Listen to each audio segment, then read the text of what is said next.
Ready?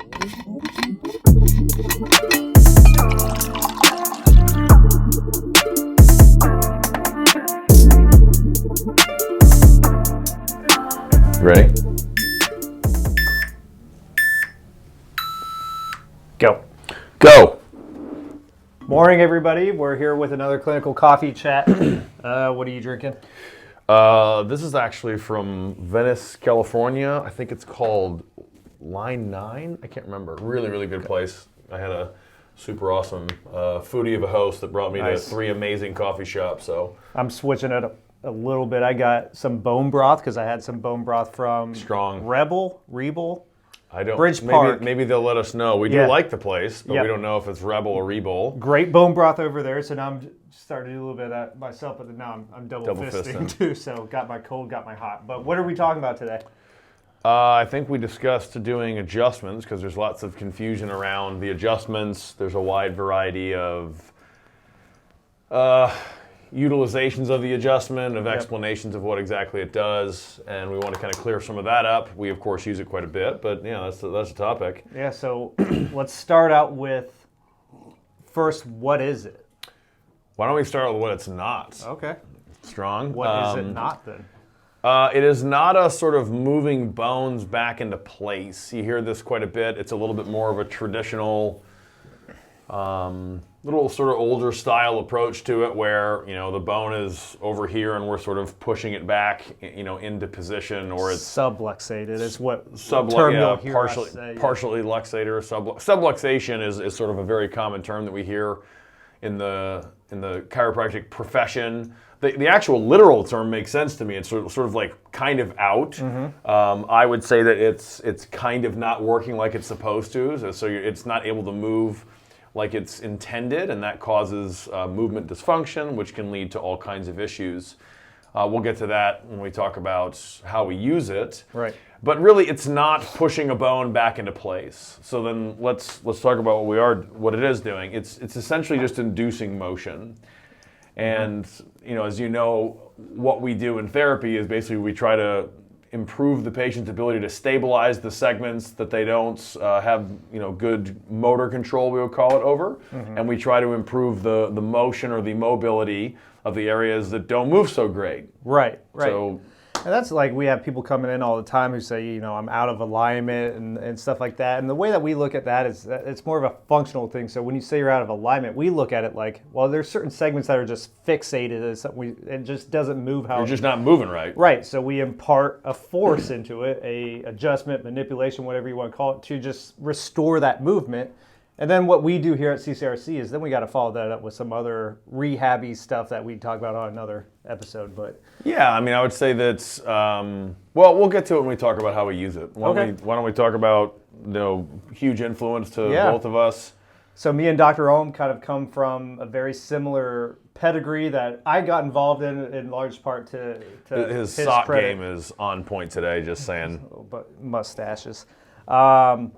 But it's called Motion Palpation Institute, and both of us have some huge mentors like a Dr. Mark King down in Cincinnati, and then some great friends like Corey Campbell, Brett Winchester, all of the staff. I don't know about Brett. I don't know if I'm on board with that. Well, he's a friend. Or he's a good buddy, might want to too. But motion palpation came about and kind of changed a lot of stuff in the chiropractic profession, and to an extent in some of the other professions. And what they began to say was, well, let's look at the function of the joints. Let's palpate. Let's see how well we move, and not just look at these static images like an X-ray. Let me double click on that. So basically, in very, very traditional chiropractic, you'll go in, and as you guys might have experienced if you've not come into our place yet, they'll get an X-ray like every time because they have to get an X-ray. We don't do that. We X-ray for the same reason that an orthopedic surgeon would X-ray.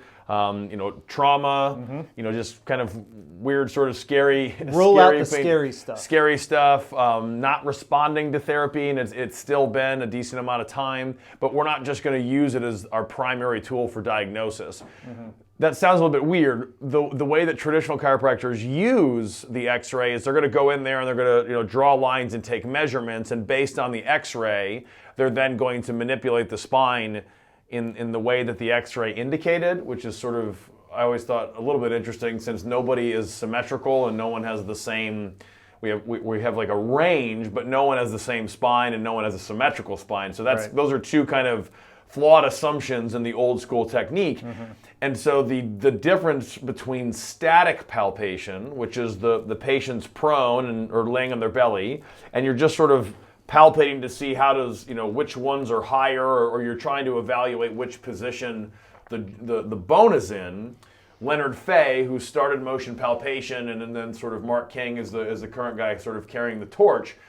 He came along and basically started saying, well, wait a minute, let's just see how when we try to move the joints, does it move well?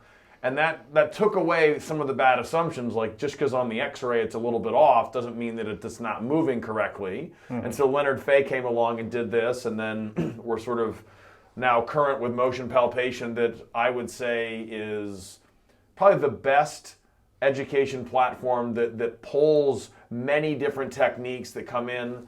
I'm lucky enough to teach for them, and I also teach for another rehab group that we talk about all the time called DNS, so does Brett Winchester. And so we all kind of mix these together. Mackenzie, you're certified? Yes, I am certified, yep. So we've got lots of tools that sort of mix in there. So I would say they're sort of the forefront, the leading edge of contemporary chiropractic care. Yeah, they're a group that are very open to changing their thought process as new stuff comes out. So it lends itself very well to what we do in terms of the functional approach, because we don't just look at someone and start saying, well, these things are wrong. We got to move you.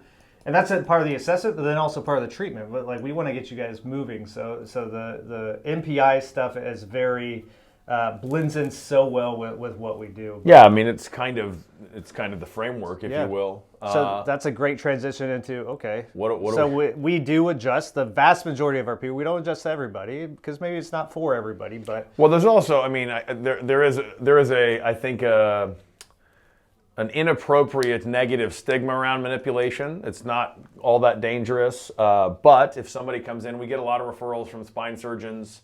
And physiatrists and neurologists and all that stuff. And oftentimes those people come in and they're not coming in because they love chiropractic care and they're interested in it. They're coming in because their referring doctor told them, oh, go see these guys. In those cases, we can do, different sort of joint mobilizations, which is a gentle, there's no, thrust or anything involved with that.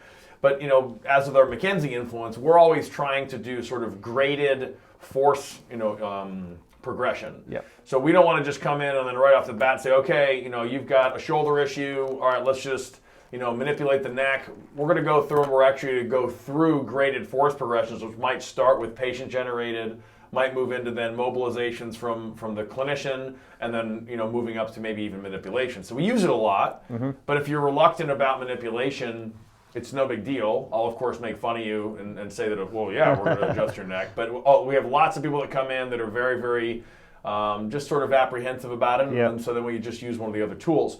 We got 2 minutes here to cover our approach to manipulation.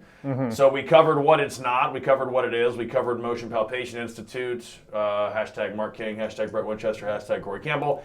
And then now let's just talk about, how we use it. Right. And this is where I think, the skill sets that we bring to the table, or people who practice like us, it's such a powerful combination of things. So if you're just seeing someone who strictly does Mackenzie or someone who's only strictly adjusts, and we feel as though you're probably missing a piece of the puzzle. Yeah. So we blend the adjustment in with everything else we do, because if we're not moving the way that we would like you to through certain segments of the spine or the extremities, then we have this powerful tool at our disposal to impart motion and then do some great rehab stuff to back that up. And I feel like other places you may miss one or two of those pieces. Well, it's funny because we mentioned it before that we want to get the spine moving.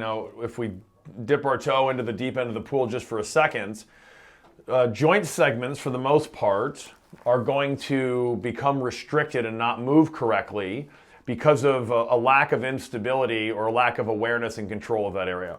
Deep end of the pool. Let's get out of the deep end. 45 seconds. Yep. So we can use manipulation to impart motion in that segment, but then we have to go into the rehab piece, and then that's where we have to give the patient control over that segment, so that really at the end of the treatment plan, they will need adjustments less than when they came in. So that's kind of the goal. The goal is moving correctly, motor control. 23 seconds. And to build on that, it's like when people continue coming in, and after a while they're like, well, I'm not getting as loud as cracks after a while. To me, that's awesome. That means we are changing function. And if you came back every single time it's the same fixation, then we're not really changing much. Right. So that is in a whole how we utilize the adjustment within our practice. But let us know if you guys have Dude, any he nailed questions. We'll see you guys next time. I did a double salute. Double salute, nice.